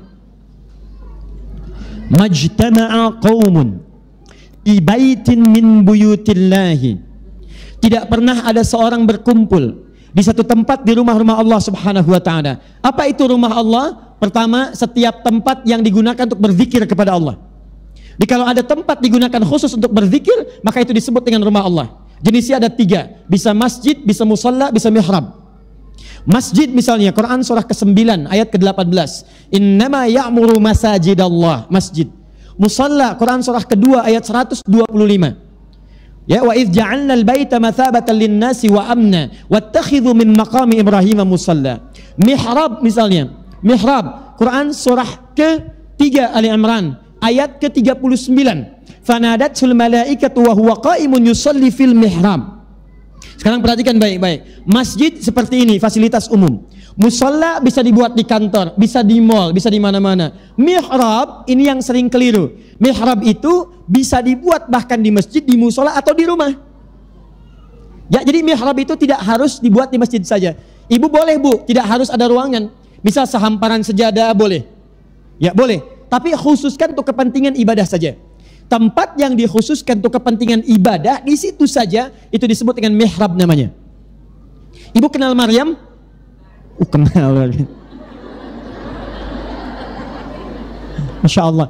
Cuma jamaah satu shaf yang kenal Maryam alaihissalam. Kenal di mana, Bu? Ya. Maryam saat tumbuh, kemudian beribadah, oleh bapak ibunya dibuatkan mihrab, bukan di masjid. Maryam punya mihrab. Silahkan ibu buka Quran surah ketiga Ali Imran ayat 37, paling kiri sebelah bawah. Fataqabbalaha rabbuha biqabulin hasanin wa ambataha nabatan hasana wa kaffalaha Zakaria kullama dakhala 'alaiha Zakaria al-mihrab wajada 'indaha rizqa.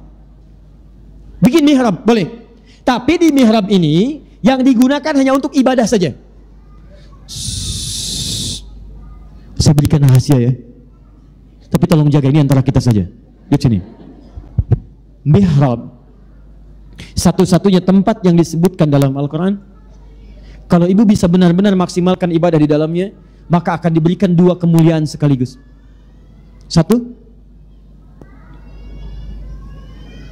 akan cepat dikabulkan doa di dalamnya. Dikabul doa. Enggak, serius ya. Anda pahami dengan baik, amalkan dengan ikhlas, maka Anda akan lihat apa yang terjadi. 2, mihrab itu tempat yang sangat cepat mendatangkan rizki.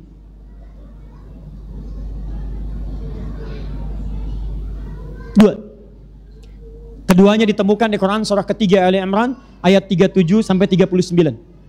Ya. Tapi saya tidak akan panjang lebarkan karena bahasan kita bukan itu. Nah, ibu di rumah, bagaimana kalau di rumah itu ingin disebut dengan baitin min buyutillah, rumah-rumah Allah? Maka silahkan, misal kalau ruangannya agak banyak, luas, bikin musalla. Kalau nggak ada ruangan luas, kami pernah bu, saya pun pernah ngontrak. Dan bukan aib ngontrak, gak ada masalah. Ngontrak, ruangan cuman petakan, saya dengan istri saya katakan, ayo kita di sini bentangkan mihrab, kita bermohon kepada Allah. Tapi di tempat itu hanya digunakan untuk kepentingan ibadah. Ya, di situ ibu gunakan untuk baca Quran misalnya, memahami isinya. Perhatikan hadis yang mengatakan, majtama'a qaumun fi baitin min buyutillahi yatluna kitaballah wa yatadarasunahu fima bainahum. Kemudian dia di dalamnya bertilawah Al-Qur'an. Tilawah. Lihat bu ya, ada tilawah, ada qiraah, itu beda. Kalau qiraah itu baca saja, tidak menuntut pemahaman. Tapi kalau tilawah itu bacaan yang disertai dengan pemahaman. Memang yang dibaca nggak banyak, mungkin 5 ayat, 2 ayat, tapi dia sekaligus pahami maksudnya apa. Itu disebut dengan tilawah. Nah, yang kedua ini itu yang sangat ditekankan karena kita baca Quran itu untuk paham isinya. Makanya orang tua kita dulu itu selalu menyandingkan kalau orang baca qiraah di sampingnya pasti ada yang menerjemahkan supaya dipahami isinya.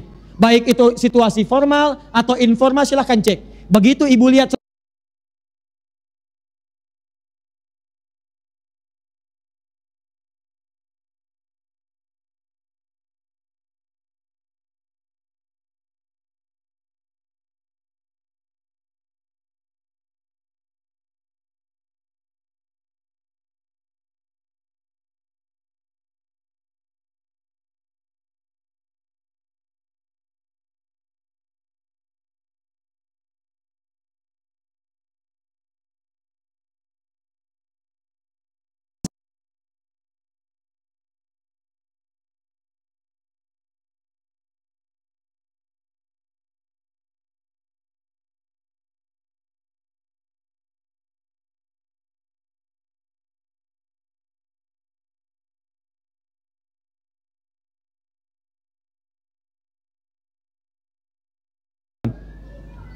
ibu kalau nggak percaya silakan ya.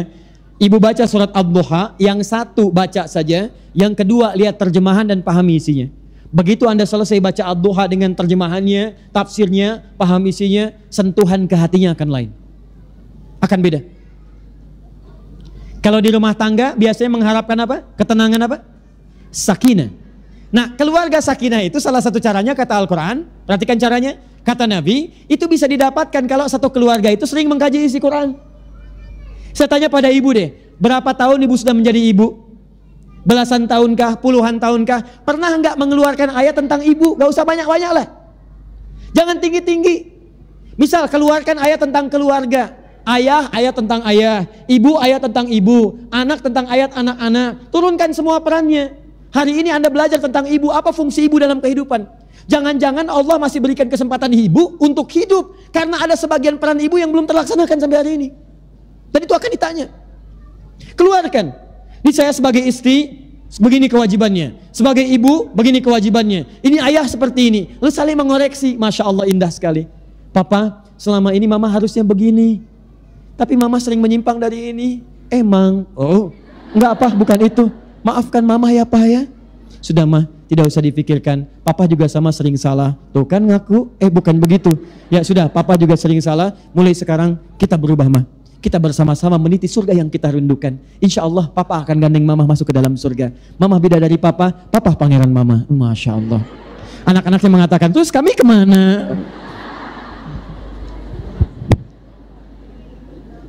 Nah kalau Anda biasakan seperti ini, nanti Allah siapkan satu surga khusus.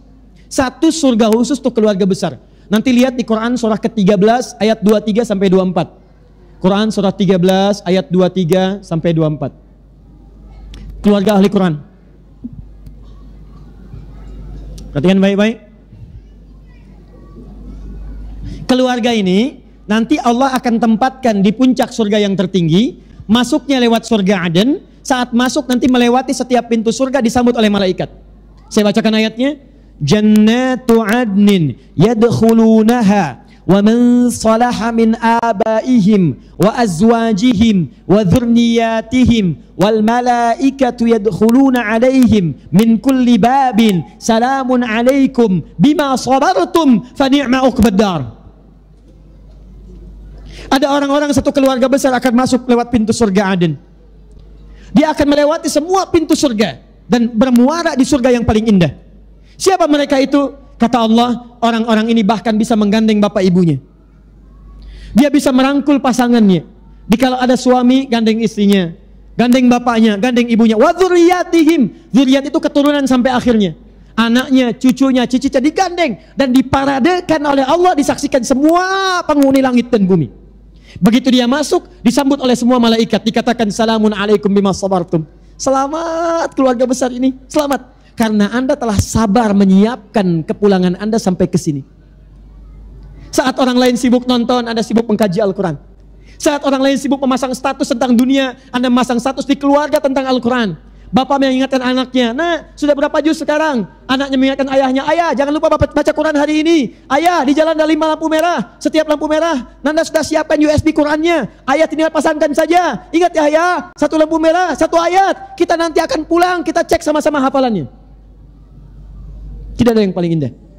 Kalau Anda tidak percaya, mulai Anda siapkan mengkaji Al-Quran, apalagi Anda mulai menghafalkannya pada bagian yang ketiga ini. Jadi keluarga penghafal Quran, walaupun tidak harus sampai 30 juz. Anda tidak tahu kapan pulang kepada Allah. Tapi buat bangga seisi nanti di surga ketika menyaksikan Anda diparadekan oleh Allah Subhanahu wa taala. Buat. Ayo nak kita lomba yuk. Hari ini kita akan berlomba menghafal surah Al-Humazah yang pendek-pendek dulu. Menghafal surah Ad-Duha, ayo. Nanda berangkat ke sekolah, hafalkan. Ayah berangkat ke kantor, hafalkan. Kita pulang ke rumah, kita hafalkan sama-sama. Dan nanti mama yang akan melihat kita semua. Ada seorang istri, ini kisah nyata, menikah dengan seorang suami. Maksudnya suami istri sudah menikah. Keduanya sudah menikah. Kemudian istrinya mengatakan pada suaminya, sayang, kita ingin pulang kepada Allah dengan penuh kebanggaan. Kamu menghafal Quran ya? Didorong oleh istrinya. Siap, insya Allah aku akan menghafal. Begitu kemudian dia berangkat, support lagi. Hafal sampai dia selesai hafalan 30 juz. Begitu sampai 30 juz, Masya Allah, bangganya luar biasa, bahagia, senang pulang ke rumah. Istrinya mencium tangannya, mengucapkan selamat, bahagia, keduanya berdoa. Tiba-tiba saat akan berangkat ke tempat kerjanya lagi, dia tak sengaja membuka lemari. Ketika akan mengambil sebagian dari tempat map yang dia punya, tak sengaja dia membuka sebuah laci, ditemukanlah ternyata istrinya sudah hafal Quran dengan 7 riwayat. Dan menyembunyikan itu dari suaminya, supaya memotivasi suaminya untuk berada di level yang sama. Itu indah. Itu luar biasa. Jadi kalau Anda merasa lebih, berikan kelebihan itu pada pasangan Anda. Berikan pada anak-anak Anda dan masuk surga bersama-sama. Ya, saya satu malam pulang dari taklim. Malam-malam saya lihat sudah istirahat anak saya, kemudian istri saya pandangi wajahnya satu-satu. Tengah malam saya lihat, saya katakan, ya Allah, apakah saya akan bersatu lagi dengan mereka nanti? Maka saya dengar suara sayup-sayup speaker aktif. Kami pasang di rumah itu speaker aktif Quran. Di rumah ada speaker aktif, di ruang tengah speaker aktif. Kemudian saat saya masuk, saya tunjuk itu. Kamu benda tidak dihisab. Kamu tidak lelah baca Quran sampai malam ini. Aku yang dihisab dan belum jelas surganya. Sampai malam ini belum maksimal aku membaca.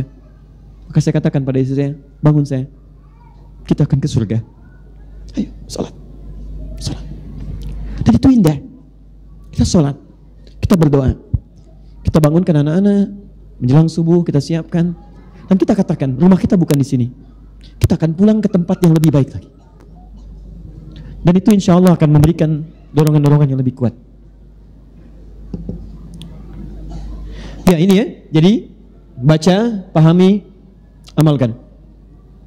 Dengan menghafal, ya sekarang menghafal banyak bu, kalau nggak dimulai ibu ketinggalan sekarang.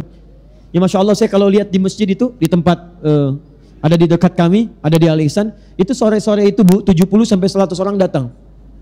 Mereka mulai belajar, mereka mulai menghafal, ada yang dari 0, ada dari sekian juz, ada macam-macam, Masya Allah. Saya kadang-kadang suka perhatikan, ini ada yang 3 tahun, ada yang 4 tahun, ada yang 5 tahun, ada yang sudah sampai SMP dan sebagainya. Tapi pertanyaannya, saat anak-anak itu semangat untuk menghafal, Anda ada di mana? Sedangkan mereka boleh jadi sebagiannya belum masuk pada kategori dihisab.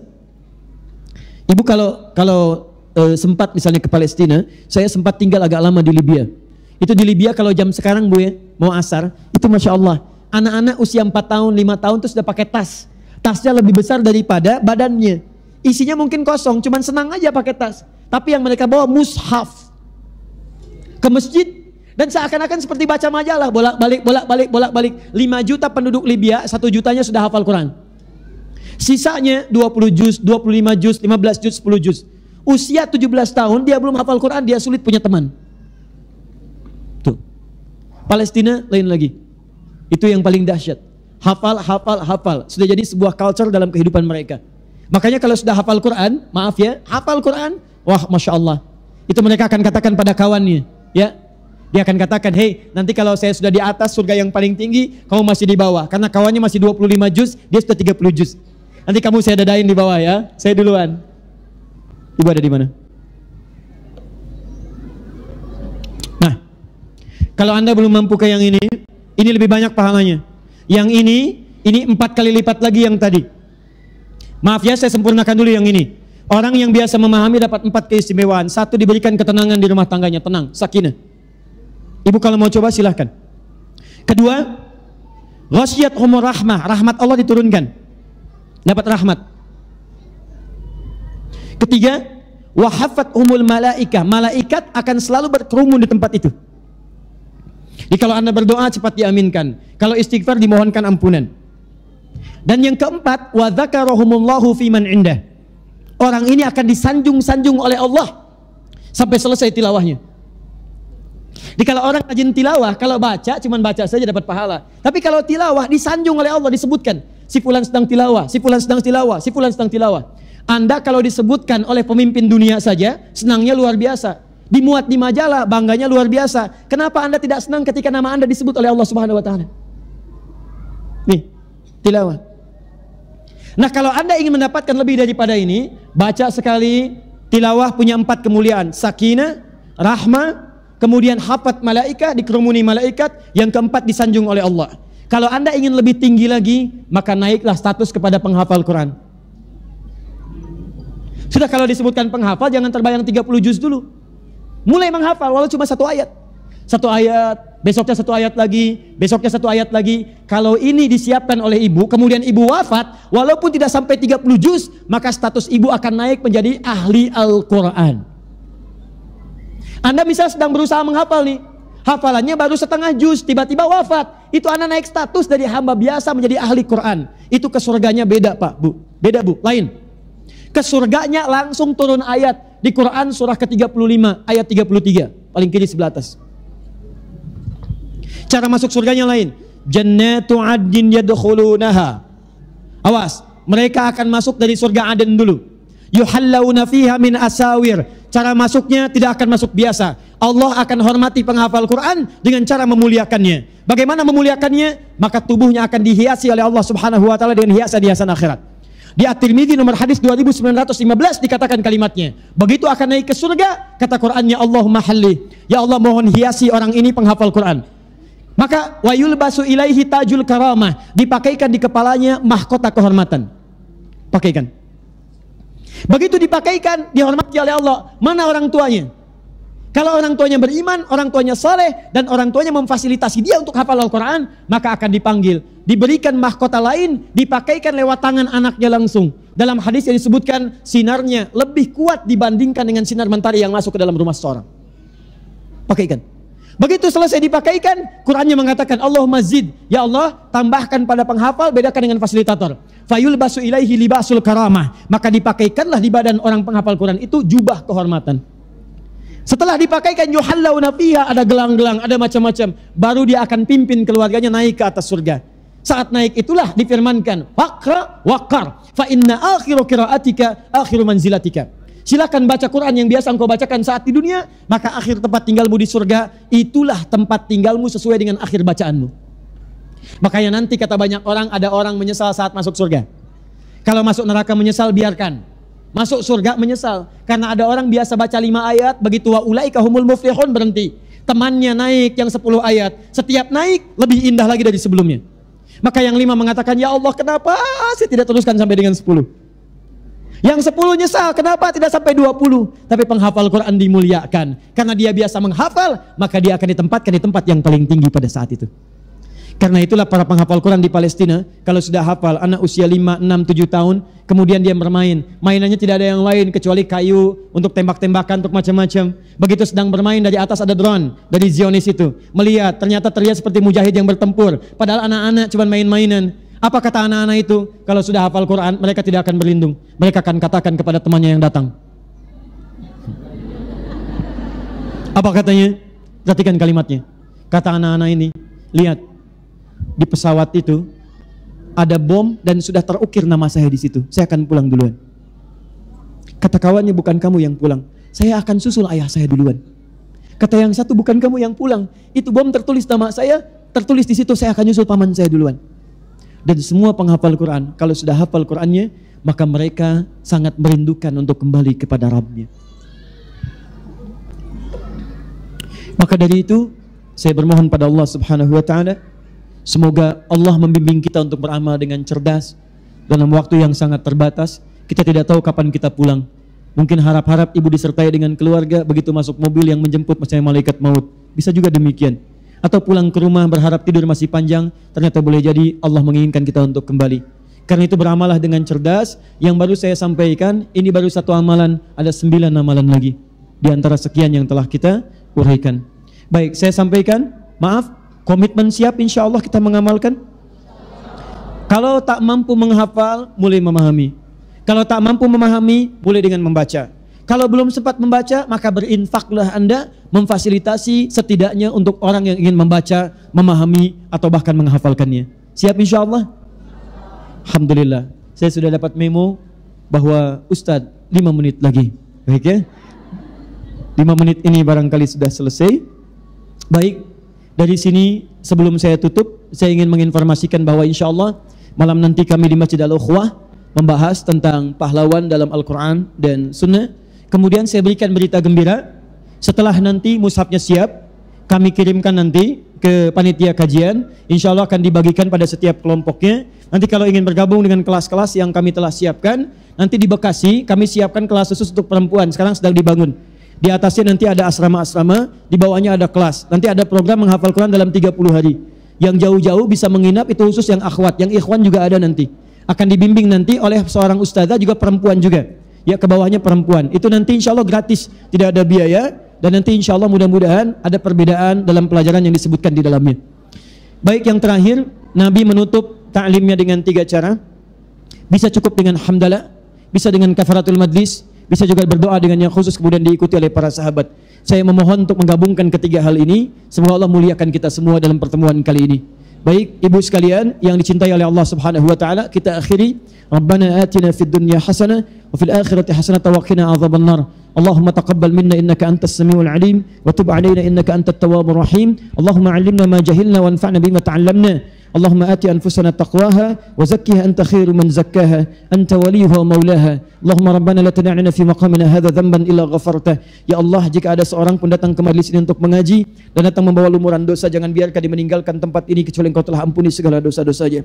Allahumma wala hamman illa farajtah. Ya Allah, jika ada yang datang ke tempat ini membawa kegelisahan dalam jiwanya, jangan biarkan dia meninggalkan masjid ini kecuali Engkau telah tenangkan keadaan hatinya.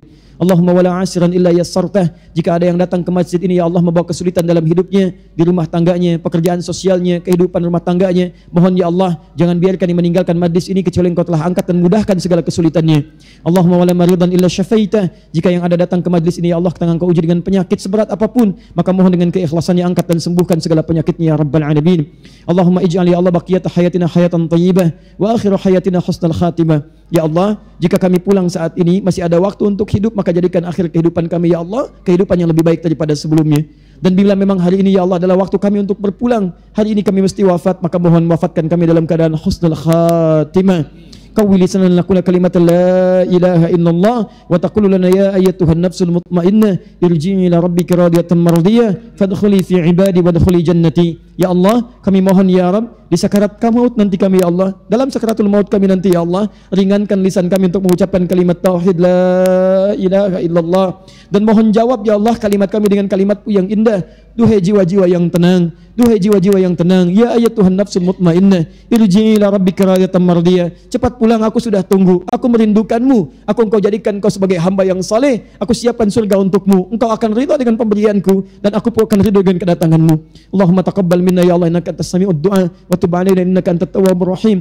Allahumma, kami telah datang beribadah, bermohon seperti apa yang telah engkau perintahkan, maka mohon kabulkan seperti apa yang telah engkau janjikan. Jika kami telah melakukan semua ini, belum juga engkau kabulkan, tunjukkan kepada kami dengan cara apa lagi kami mesti bermohon kepadamu.